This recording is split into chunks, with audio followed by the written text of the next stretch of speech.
Nous reprenons donc l'enregistrement. Là, c'est la deuxième vidéo de ce jour 23 avril 2022. Nous avons la lecture du livre de Genèse. Je vous ai parlé d'un livre, la Bible, la Sainte Bible du chanoine Crampon. C'est elle qui est à peu près la meilleure pour la langue française. Et elle correspond à mon appel aussi. Et je l'ai découvert hier. Hein. Ce n'est pas que je l'ai découverte avant. Je vous ai dit que je n'ai jamais lu cette Bible. Le livre qui est en grande majorité dans ma bibliothèque, c'est la Bible. J'ai plusieurs éditions. Donc, je vous lis l'avant-propos à moitié, je ne lis pas tout, pour que vous compreniez pourquoi elle est intéressante pour notre étude biblique. Donc, elle a été publiée en 1952.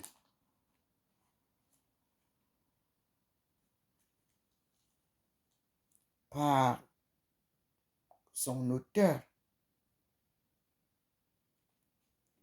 dont le nom est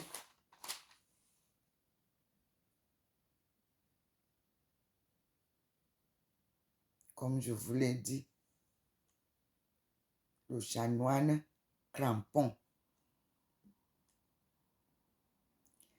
La Sainte Bible du chanoine Crampon, traduction d'après les textes originaux. C'est déjà important.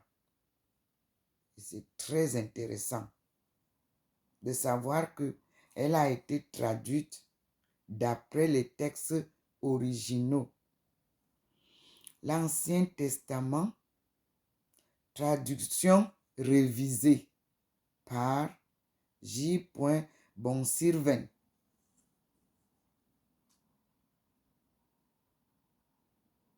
Là déjà,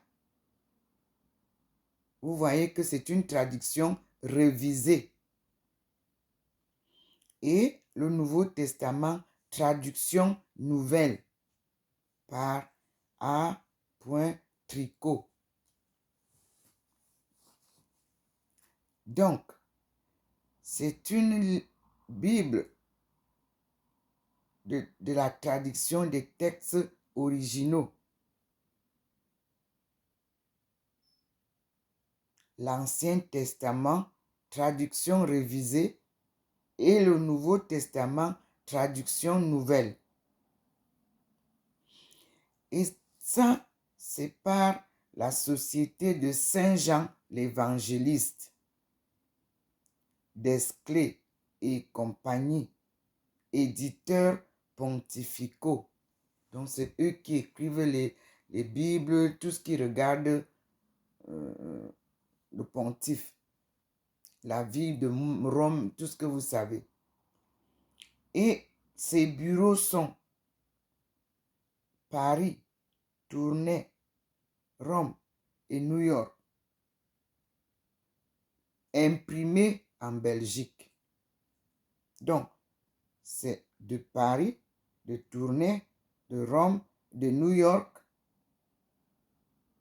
que rassemblé, ça a été publié en Belgique à Tournai.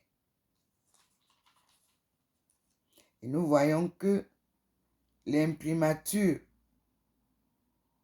était du 2 août 1951.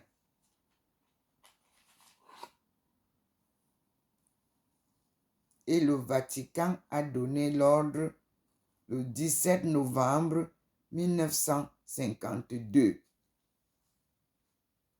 à Rome. C'était bien écrit, le révérend père Joseph Bonsirven, Instituto Biblico via Pilota, 25. Ça, c'est en espagnol. Alors, j'introduis encore aujourd'hui l'avant-propos. Je ne vais pas lire longtemps, très loin. Je m'arrêterai pour qu'on commence le livre. L'avant-propos nous dit que en 1893, Léon XIII publiait l'encyclique Providentissimus Deus en latin, où, tout en traitant de la question de l'inspiration des livres saints, il donnait des règles et des directives pour les études bibliques. Ce document du magistère ecclésiastique marquait le début d'une étape nouvelle dans l'histoire du problème de l'inspiration. Il tendait en outre à mettre fin à des errements qui commençaient à se manifester. Il y était rappelé aux exégètes catholiques, dont certains s'aventuraient sur des chemins nouveaux, que si les méthodes de la science critique moderne peuvent être librement appliquées à la recherche de la vérité dans le champ des études scripturaires, il ne devait pas et ne pouvait pas faire fi de la théologie dans l'interprétation des textes sacrés. De plus, un appel pressant était adressé à tous les croyants, pasteurs et fidèles, maîtres et élèves, pour les inciter à étudier et à méditer l'écriture, en E en majuscule, virgule, source et instrument de la révélation.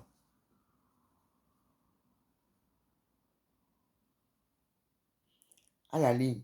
Mais encore fallait-il que cette source fût d'un accès facile pour tous, virgule, même pour ceux qui, virgule, faute de formation spéciale, virgule, ne pouvaient lire la Bible que dans une traduction en langue vulgaire. Point. Sans doute, il existait pour le public de langue française des traductions estimées et estimables de la Vulgate latine,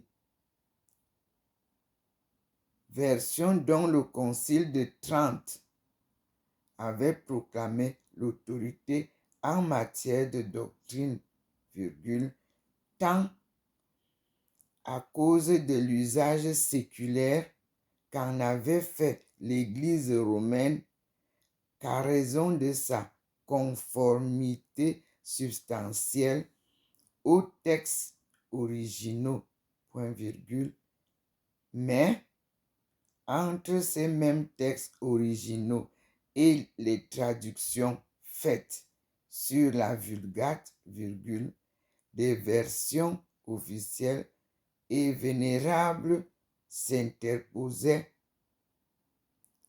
un peu à la manière d'un écran ou d'une tierce personne. Point. Il y avait intérêt et avantage à faire disparaître l'écran ou à supprimer l'intermédiaire.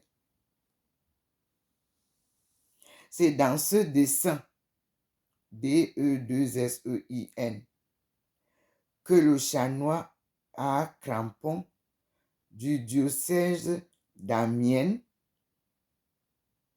publia la Sainte Bible traduite en français sur les textes originaux. Point.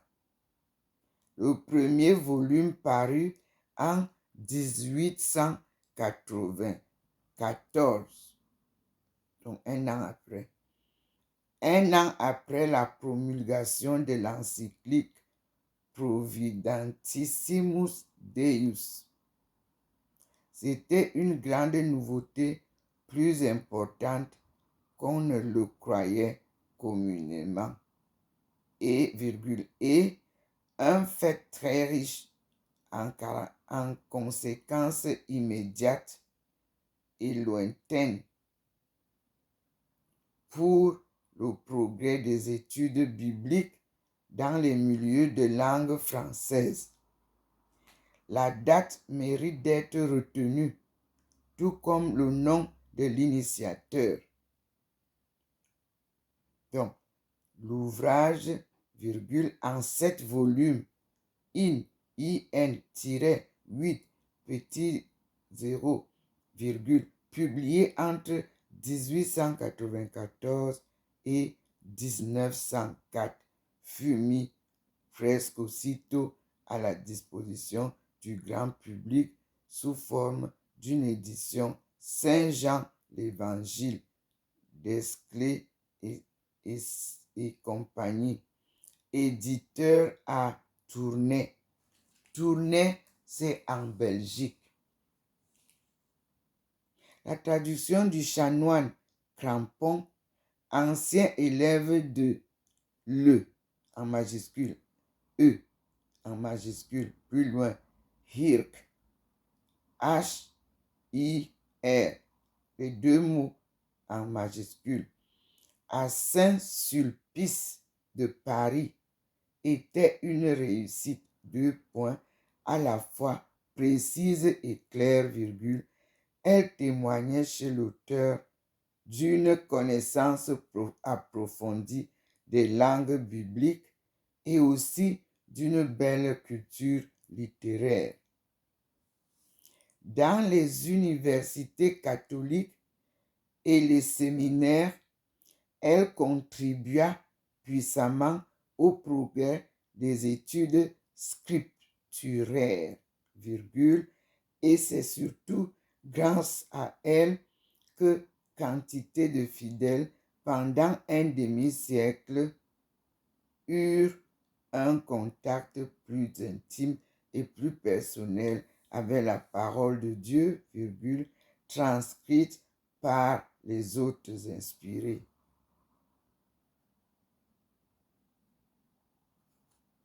Il convient de noter,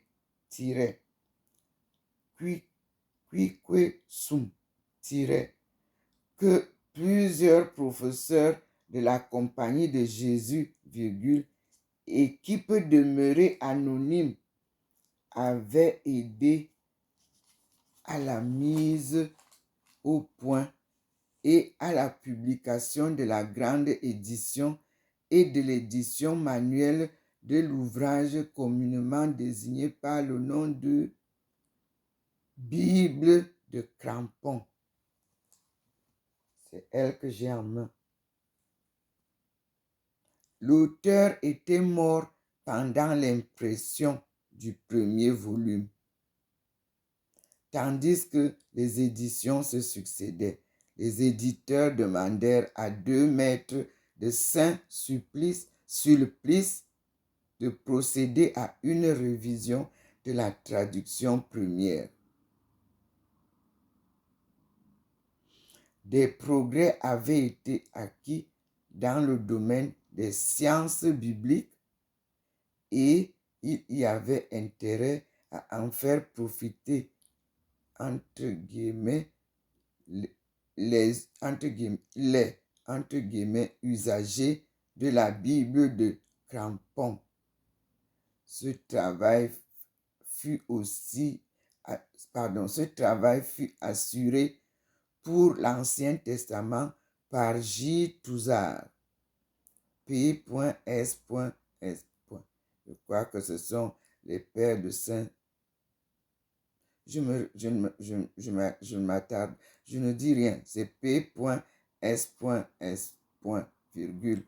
Professeur à l'Institut catholique de Paris, interprète véhément des prophètes, virgule, animateur explosif des études scripturaires hébraïsant de tout premier ordre,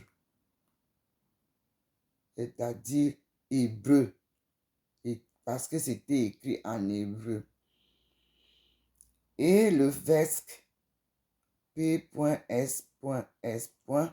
professeur au séminaire Saint-Sulpice de Paris, exégète avisé dont l'érudition était aussi grande que le bon sens, avait accepté de revoir la tradition des livres du Nouveau Testament. La tâche était achevée au lendemain de la Première Guerre mondiale. Ces deux maîtres ayant préféré garder l'anonymat, comme l'avaient fait avant eux les pères de la Compagnie de Jésus, la Bible de Crampon demeura la Bible de Crampon. Point. C'est une seconde étape de son histoire. La troisième commence et dans la claire lumière de l'encyclique Divino Afflante Spiritu sur les études bibliques, virgule, OS.S. Pi 12 à recommander, ou c'est-à-dire dans les études bibliques où le Saint Pie 12 a recommandé avec une insistance marquée le recours aux textes originaux. Point.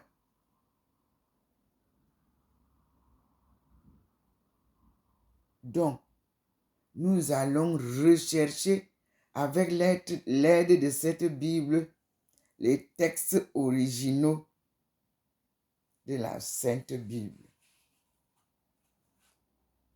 On nous parle du grec, on nous parle des prophètes, on nous parle de l'Institut catholique de Paris, en nous parlant des sciences bibliques. Donc nous allons ensemble voir déjà, il y a déjà une piste de recherche pour comprendre et retrouver notre Bible la plus ancienne que moi j'avais déjà retrouvée, mais que nous allons comprendre avec cet enseignement ensemble. Comment retrouver la première Bible du monde. Mais en langue française, c'est difficile. Vous me permettrez, avec votre permission, moi je rentre dans ma bibliothèque et nous parlons anglais. Et j'essaierai de traduire en français. Vous aurez déjà la Bible que j'ai en main, la Bible de Crampon. Je crois on peut la retrouver.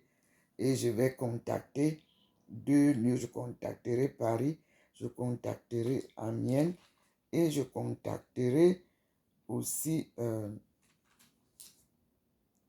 la Belgique où la Bible a été traduite. Je me rapprocherai de Rome et de New York afin d'avoir une recherche riche et approfondie. Et je tiens à remercier tous ceux qui pourraient nous apporter des éclairages sur ce chemin que nous amorçons pour comprendre notre écriture. Mais en même temps, j'ai retrouvé en anglais. C'est pour ça que je vous dis que vous allez apprendre à lire l'anglais, à parler anglais. Même ici, il y a des cours d'anglais, il y a des cours d'allemand. Personne ne vous interdit d'apprendre les langues. Plus vous en connaissez, mieux vous vous instruisez. On revient donc sur la Bible. Et quand le chanoine Crampon commence sa Bible, il ne commence pas par dire que la Sainte Bible. Il introduit comme ceci, la Bible.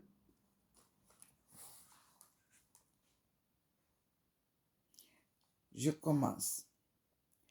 Pour tous les chrétiens, qu'ils soient catholiques ou protestants, la Bible est la parole de Dieu, le livre de la révélation divine.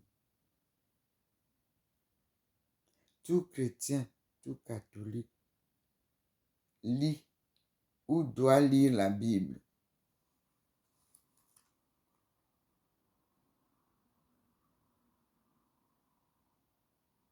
Car la Bible est la parole de Dieu, le livre de la révélation divine. Pas à pas, nous allons le découvrir avec l'étude que nous faisons avec l'aide de notre Seigneur, tel que je suis illuminé là.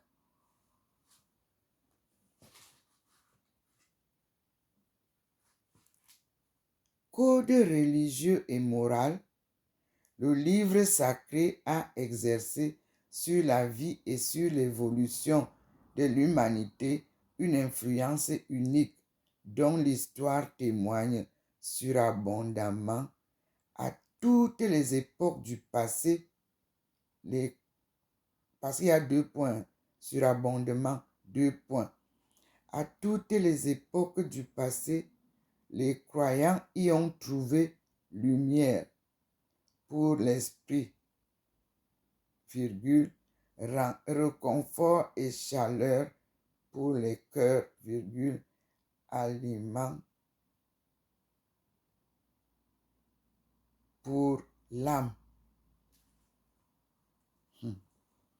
Pour les hommes soucieux de rencontrer Dieu et de se rapprocher de lui, de comprendre le sens de leur vie et de percer le mystère de leur destinée, le livre a été la nourriture spirituelle qui, au dire de Saint Augustin, rappelle les renseignements de la foi,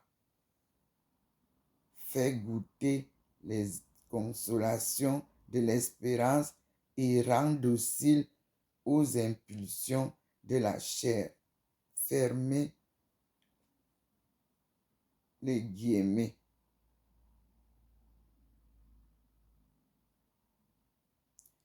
Comme le déclarait de son côté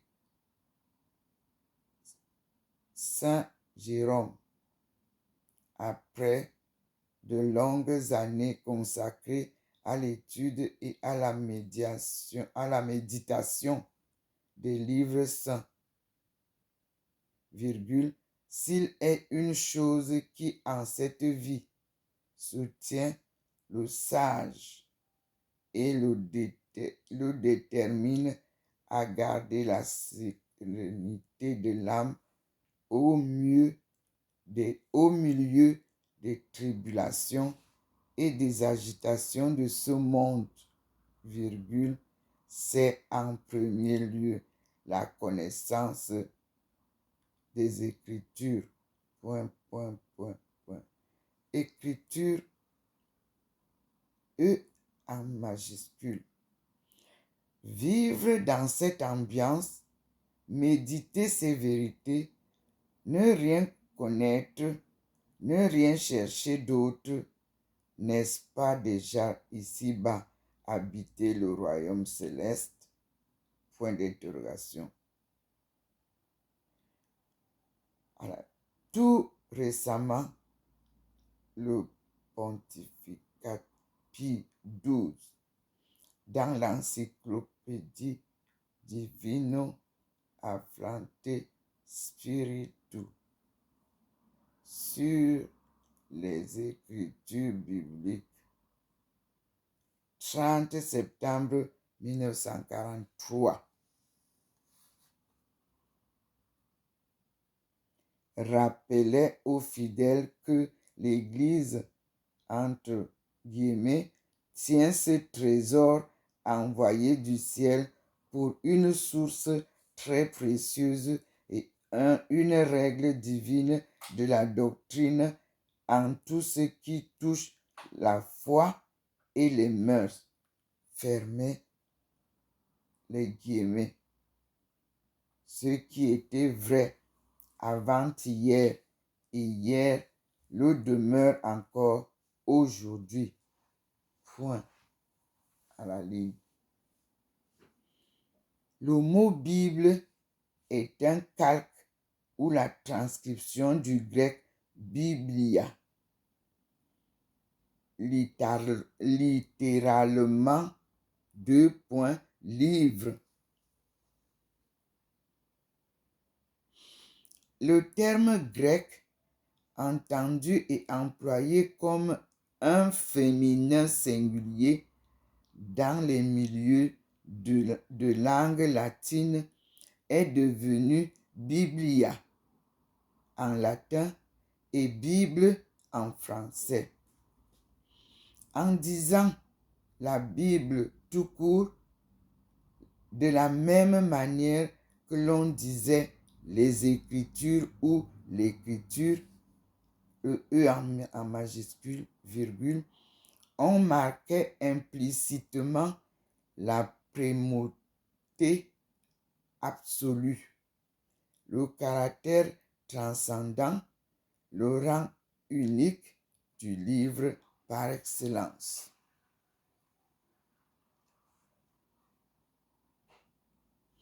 Une autre appellation, virgule, je suis à la ligne, une autre appellation, virgule, non moins courante, virgule, demande explication.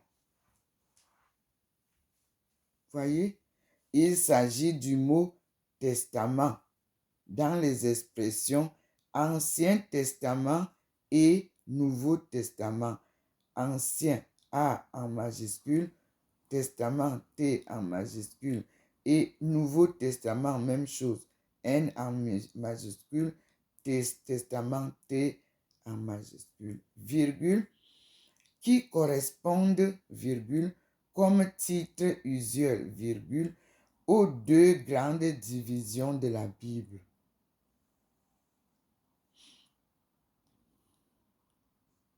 Un fait majeur de l'histoire du peuple hébreu est à l'origine ou au point de départ du vocable en question.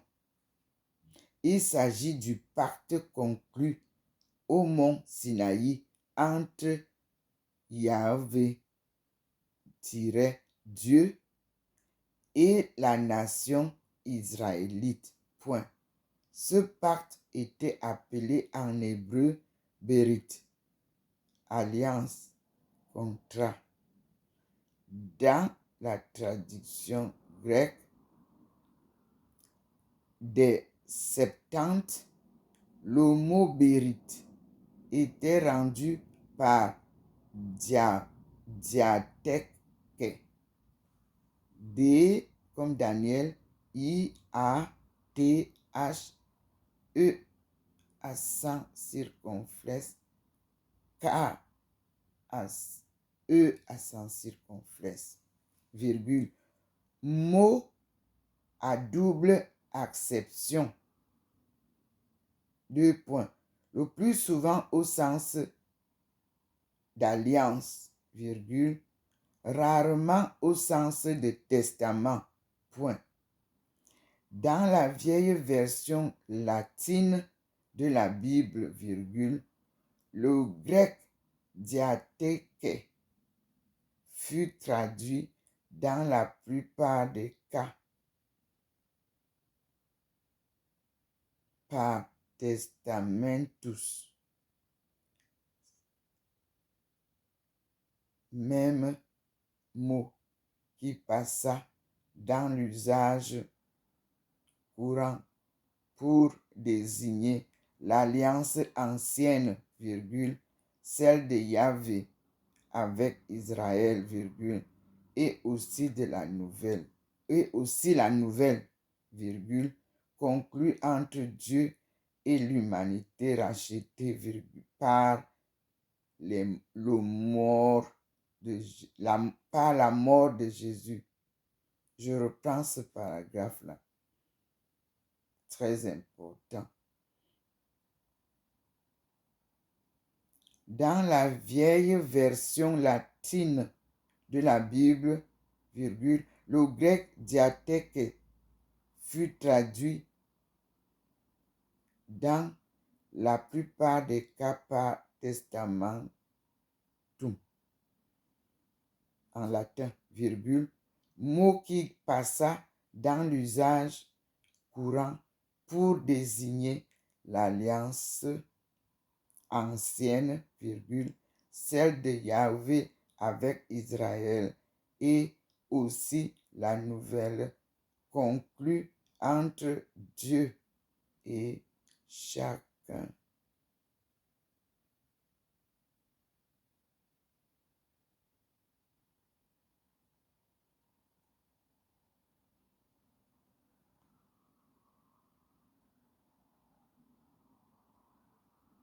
Non, conclue entre Israël et aussi la nouvelle conclue entre Dieu et l'humanité rachetée par la mort de Jésus, comme la notion d'alliance ancienne impliquait l'idée d'un héritage de biens spirituels et temporels au bénéfice d'Israël, virgule, le mot testamentum finit par prévaloir chez les latins pour désigner les écritures qui contenaient précisément l'histoire et les conditions des deux alliances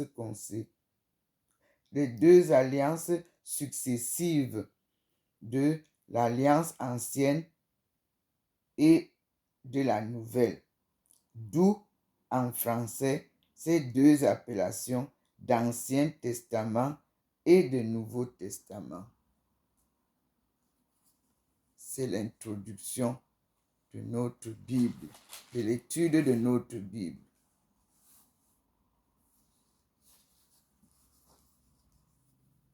Les livres de l'Ancien Testament et les livres du Nouveau Testament nous sont donnés à la suite. Et c'est cette liste telle qu'elle est écrite là que nous allons essayer de suivre, parce qu'il y a des livres qui ont changé, d'autres ont aussi retiré certains livres. Nous allons être fidèles à la Bible du chanoine Crampon. Pourquoi les choses vous voyez, la marche avec Dieu se poursuit pas à pas. Quand vous le suivez, il y a des événements dans votre vie. Au fur et à mesure que vous avancez, vous vous rendez compte que vous êtes sur le chemin. Je vous ai dit hier que, arrivé ici,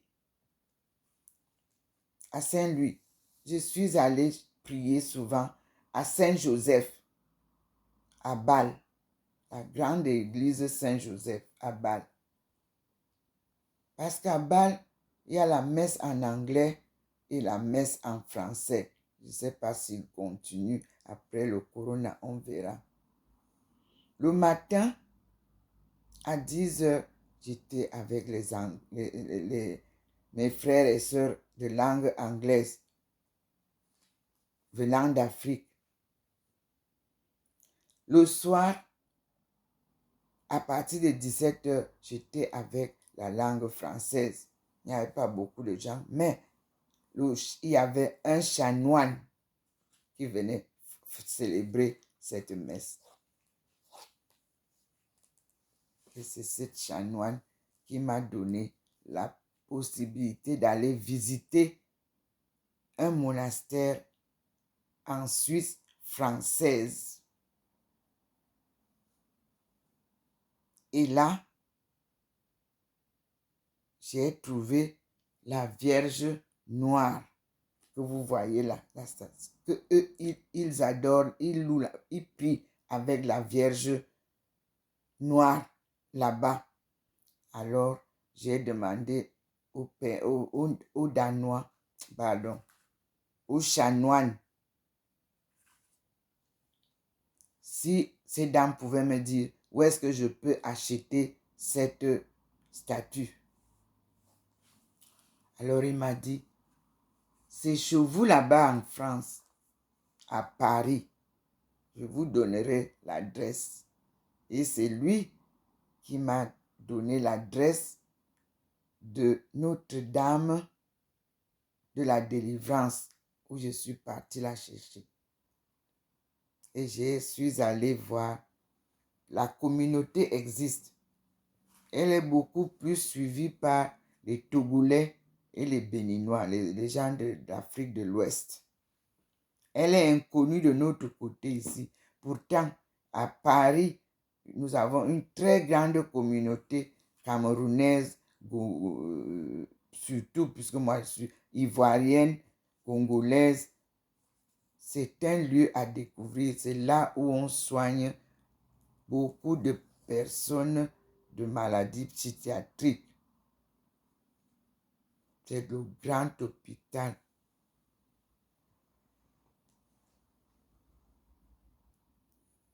Merci Seigneur. Alors, demain, nous allons faire la liste. Je vais vous lire la liste des livres. Mais puisque le Seigneur nous a dit de lire d'abord Genèse, qui est le premier livre, j'ouvre donc la page 1.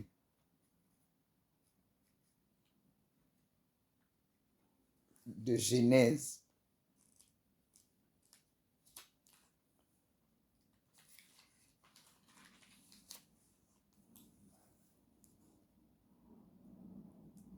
Parce que les livres de l'Ancien Testament,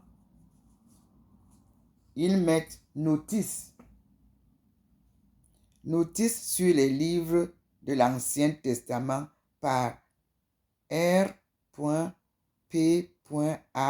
Lefebvre, virgule, Saint-Jean. Donc, on va tourner.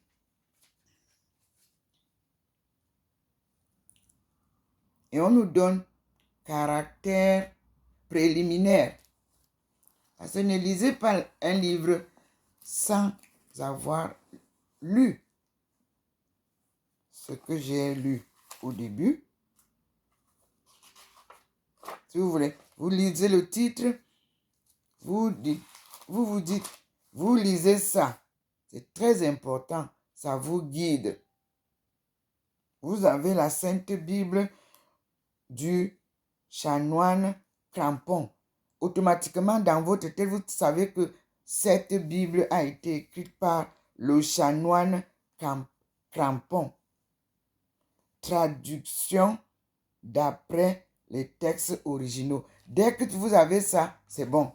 Vous savez déjà que la Bible que vous avez en main, sa traduction puise ces textes dans les originaux de la parole de Dieu. Mais on nous a signalé quelque chose. C'est en hébreu, ancien hébreu, que nous allons retrouver ça. Et moi, avant de retrouver ce livre que j'ai en main,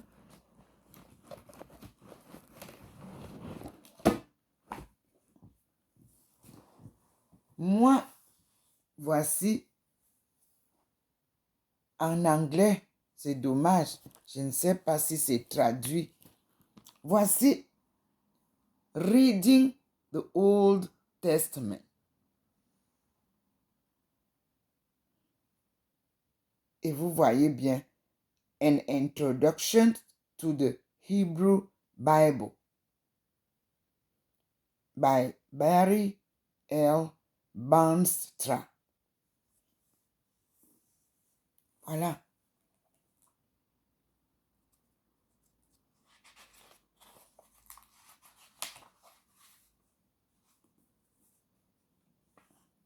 Et ça a été publié par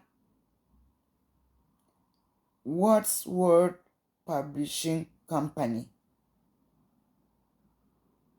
aux États-Unis.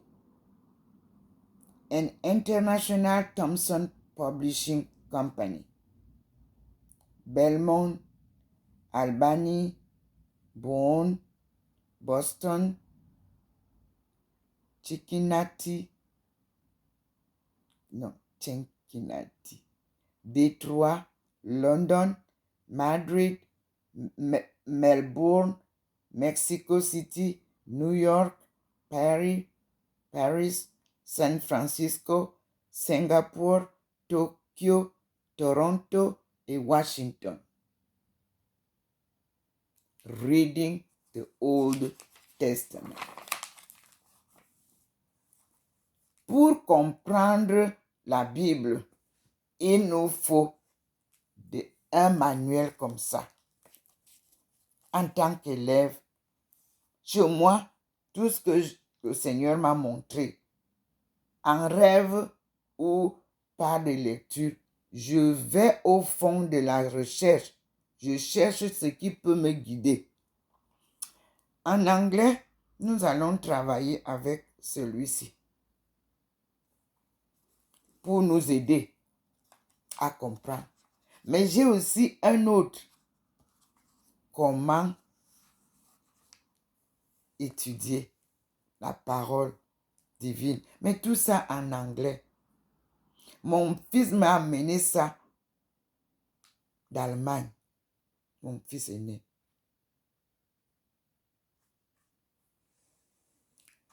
Je ne vous embrouille pas encore parce que chez moi, il y a trop de livres. Nous sommes dans la Bible. Et de temps en temps, j'irai ici. S'il y a défaillance dans la Bible française, parce que, pour vous dire, vous parlez anglais, vous ne pouvez pas traduire l'anglais correctement en français. Vous parlez français, vous ne pouvez pas traduire le français correctement en anglais. La preuve, la traduction Google, vous voyez qu'il y a des erreurs parfois si vous prenez un texte en anglais pour le traduire. Mais je prie le Seigneur qu'il puisse me donner les moyens parce que j'ai dans mon logiciel la possibilité de traduire et de corriger les textes. En tant que professeur au niveau où je suis arrivé, nous avions, un étudiant vous envoie le texte, lui, il croit que vraiment, quand vous mettez le texte dans nos ordinateurs, vous voyez que là où il a copié un autre livre, là, et puis il ressort avec d'autres couleurs et vous lui renvoyez ça. Et vous lui dites recommencer. C'est pour ça que je vous dis, aucun professeur ne peut vous dire au niveau universitaire qu'il lit toutes les copies. Nous avons des logiciels qui nous aident pour pouvoir corriger proprement vos copies. Pour un professeur qui veut bien suivre ses étudiants. Nous avons donc désormais, la Bible nous a dit que, cette Bible, elle nous dit qu'il y a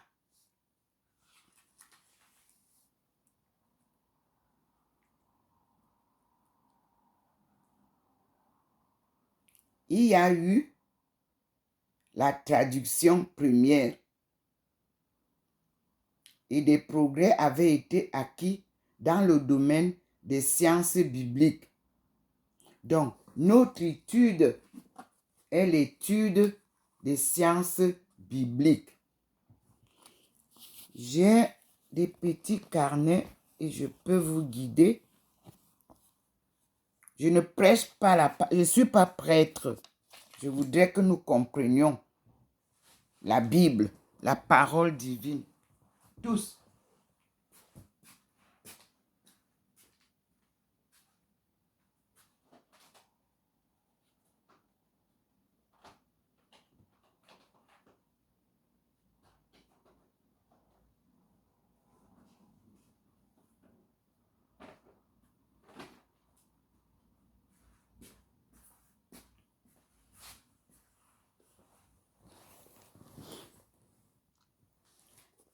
J'ai acheté ça.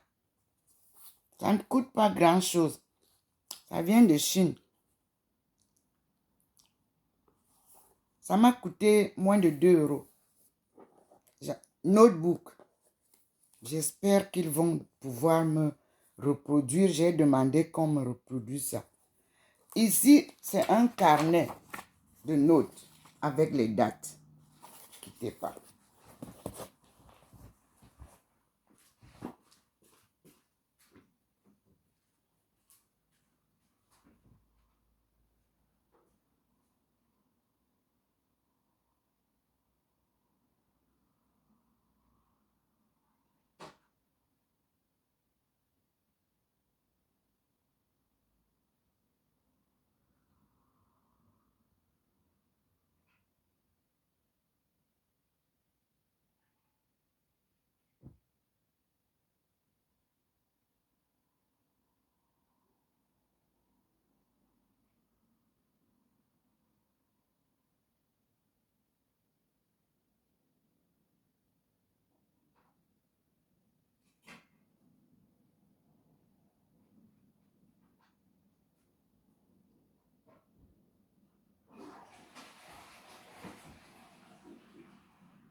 Ce carnet, c'est le vôtre.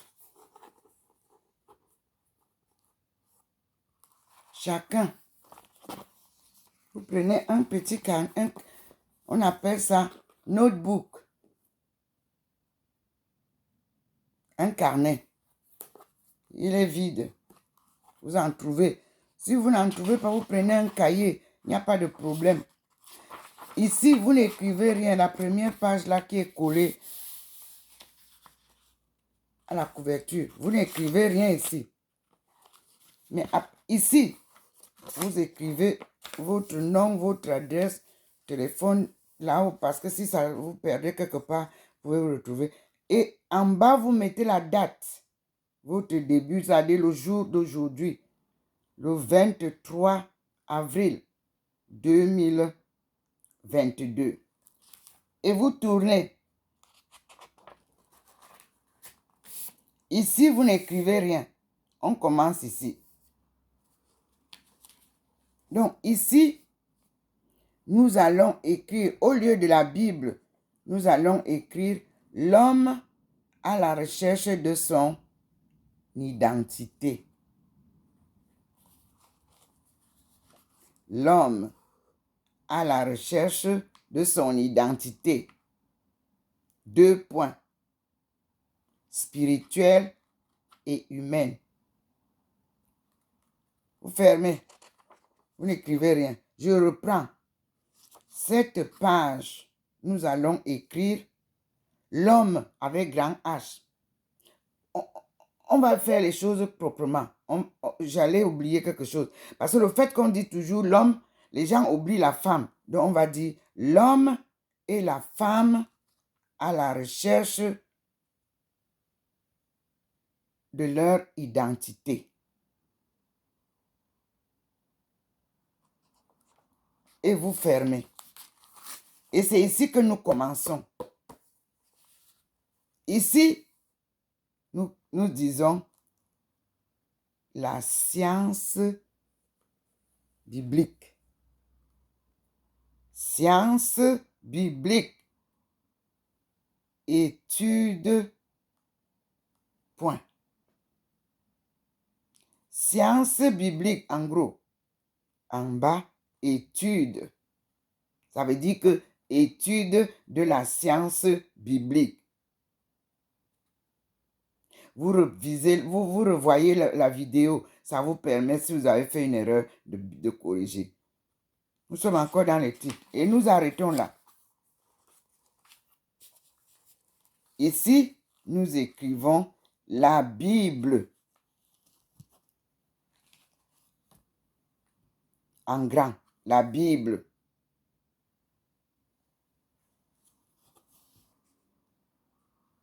En bas, la Sainte Bible selon Chanoine, la Sainte Bible du Chanoine Crampon.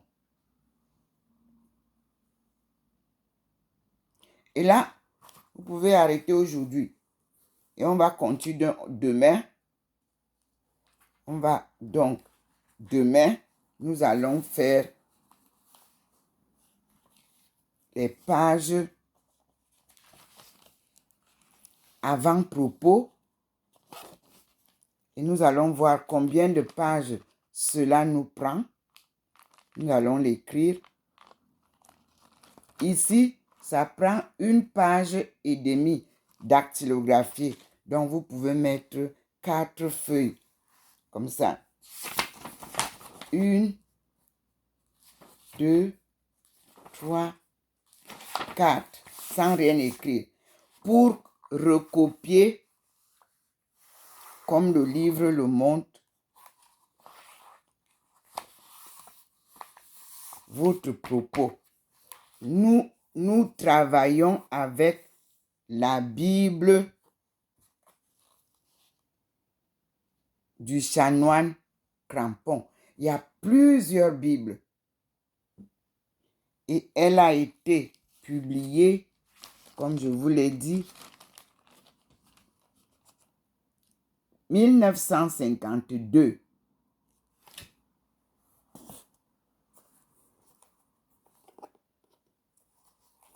Et vous savez combien de Bibles il y a au monde. Dans les droits d'auteur, la Bible, elle a été écrite en 1952.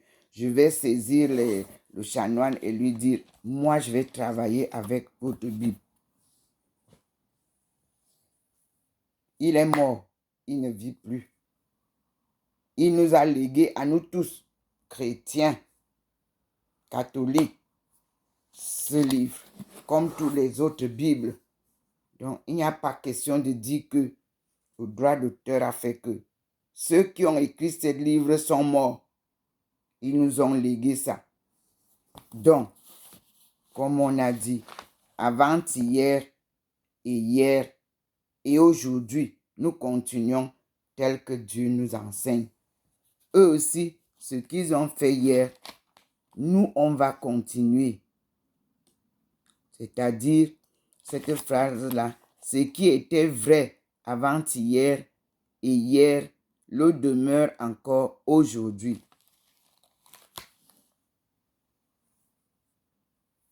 Docteur Ndomo Melingi Thérèse, servante de Dieu et de son peuple, ignorant de son histoire, à la recherche de son identité. 2 points. Spirituelle et humaine. Point. Je vous ai brossé là le début de notre étude à la recherche de notre identité. Spirituelle d'abord et humaine après. Parce que j'ai la Bible en main. En anthropologie, quand je parlerai d'anthropologie, je commencerai par humaines, c'est-à-dire les sciences sociales. Je commencerai par l'étude, la recherche de mon identité. Je commencerai par identité humaine et spirituelle.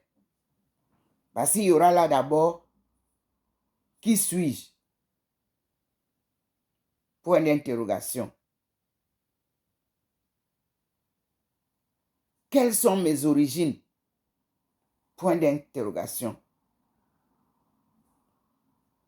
Et puis quelqu'un va me demander, d'où viens-tu? Parce qu'ici, on vous demande, vous venez de quel pays? Ici, la question est dans tous les bureaux. Je suis parti dans les pays anglo-saxons. Where are you coming from? Alors là, nous allons pas à pas. On a 365 jours avec Maman Marie. Et le Seigneur, comme il m'illumine là, il va nous aider devant ce petit téléphone. Gracieusement, nous faisons 2 cours. Apprendre à lire la Bible et rechercher notre identité. Et nous ne commençons qu'avec l'Ancien Testament. Et nous faisons quoi? On lit. Je n'ai pas dit qu'on doit analyser, parce que la lecture, c'est autre chose. Analyser, c'en est une autre. Comprendre va suivre. Reading the Old Testament. Je vous dis qu'il y en a plein, il y a des livres. Et puis, on va dire que je dois chercher mes origines.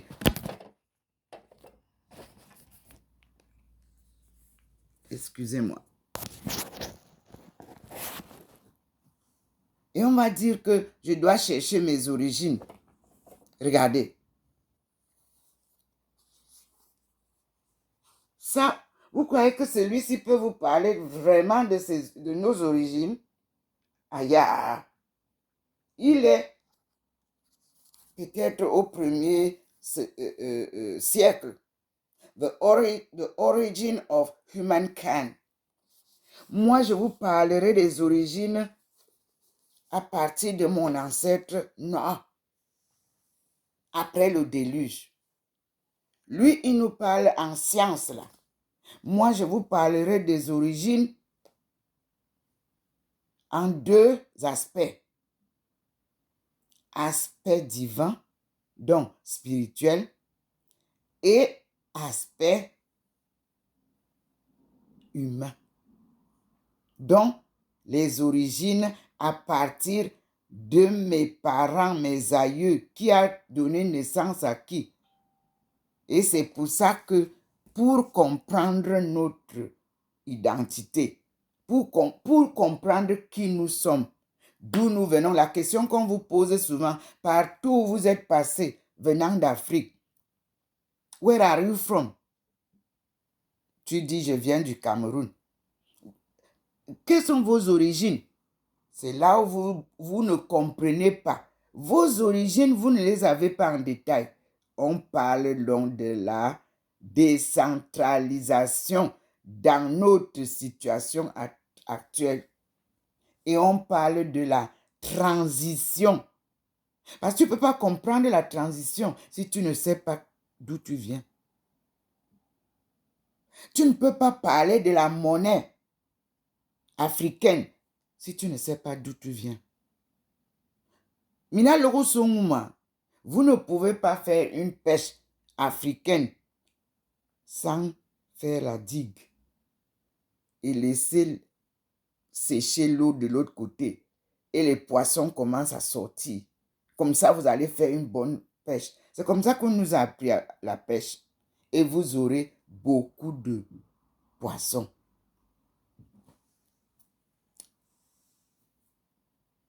Merci Seigneur. Tu m'as dit, assieds-toi. Et j'ai obéi. Et vous avez vu, le Seigneur n'a pas apporté les lumières qui devaient vous... Parce que vous aimez le spectacle. Nous, on doit chercher notre identité. Donc, Il faut maintenant ramener votre attention comme les Chinois ont fait, comme les Russes l'ont fait, comme les Japonais l'ont fait, comme les Américains l'ont fait et comme les Français l'ont fait, les Anglais l'ont fait. Ainsi de suite, pour devenir développé. Il fallait d'abord qu'ils se demandent quelles sont nos origines. Qui sommes-nous? Ce sont ces questions, ce questionnement-là que j'ai d'abord fait. Mais en le faisant, j'étais au Cameroun, je n'étais pas déjà sorti. Donc, je commence ma recherche à la base, dans ma famille, dans ma grande famille, chez mes grands-parents, maternels et paternels. Je sors, je vais à l'école, je suis à Sacré-Cœur, Mokolo. Les prêtres, les sœurs nous enseignent comment prier, comment chanter, louer Dieu et tout ça.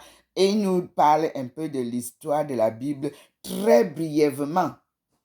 Nous n'avons pas appris à lire la Bible, les catholiques. On ne lisait pas. On avait les missels. Nous allons donc apprendre ensemble pour vous parler de ma mission sacrée. Voici le cheminement que j'ai emprunté avec la vie spirituelle et la vie humaine. Je suis mère d'enfants. J'ai été épouse. Je suis veuve. Je suis née dans une famille. J'ai grandi dans cette famille-là. Je suis sortie pour aller étudier comme tout un chacun. J'ai fait le tour du monde. Mais je garde les pieds sur terre. Bien enfoncé. Je viens d'un village qui s'appelle Ndinding, au Bala. Parce que mes aïeux qui sont partis à l'est, ils ont créé aussi un village Ndinding là-bas. Ceux qui sont restés à Sanmelima, lorsqu'on a amené mon père aussi, mon père venait de Sanmelima. Il était parti jeune. Les déportés de chez nous à Sanmelima pour aller enseigner la langue avec les prêtres à partir des Faux, de Mva, de Tala. Les gens là qu'on a pris là très jeunes, on retrouve leur famille à Sanmelima. Donc, mon père me disait, ok, vous qu'à Sanmelima. Borobi oui. Ok, vous qu'à Est. Borobi oui. Nyen pou yen minga a nyam nengan kam, nyen pou yen minga terang kumang, nyen pou yen minga jem ge pim bikursi, ta teba. Obo eno te sovena.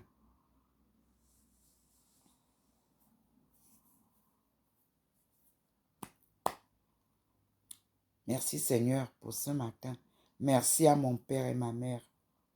Merci à mon grand-père et ma grand-mère maternelle parce que je n'ai pas connu mon grand-père paternel et ma grand-mère paternelle. Je ne les ai pas. Ils étaient morts avant que je sois né. Merci Seigneur. Nous allons ouvrir la page première de notre marche.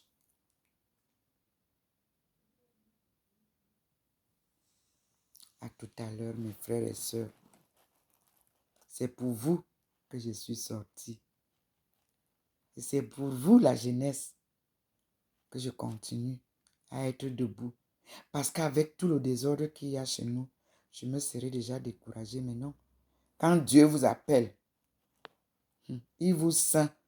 La ceinture là est si forte que vous ne pouvez pas vous dérober. Vous suivez. Et sa main est très forte. Elle me tient fortement. Quelles que soient les embûches, quelles que soient les difficultés, j'arriverai au bout.